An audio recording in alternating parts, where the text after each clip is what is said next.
नमस्कार मित्रांनो. आज मी तुम्हाला एक अनपेक्षित तोटा किंवा अनएक्सपेक्टेड लॉसचा योग सांगणार आहे. जर का द्वितीय स्थानामध्ये बुध असेल आणि त्याच्यावर चंद्राची दृष्टी असेल किंवा द्वितीय स्थानामध्ये कृष्ण पक्षातला चंद्र असेल आणि त्याच्यावर बुधाची दृष्टी असेल तर अनपेक्षित तोटा होण्याची शक्यता असते. ही जी दृष्टी आहे ही अंशात्मक दृष्टी असली पाहिजे.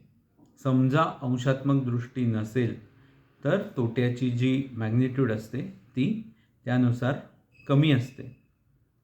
पुन्हा एकदा सांगतो, द्वितीयामध्ये बुध असेल, त्याच्यावर चंद्राची दृष्टी असेल किंवा द्वितीयामध्ये कृष्ण पक्षातला चंद्र असेल आणि त्याच्यावर बुधाची दृष्टी असेल तर अनएक्सपेक्टेड लॉसचा योग निर्माण होतो.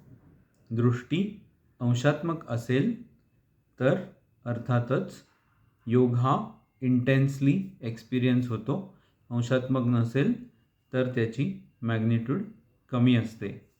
अगदी त्याचबरोबर द्वितीयातला ग्रह हा जेवढा भावमध्याच्या जवळ असेल तेवढी ही शक्यता जास्त असते आणि तो द्वितीयातला चंद्र किंवा बुध हा जेवढा भावमध्यापासून दूर असेल तेवढी ही शक्यता कमी होते. धन्यवाद.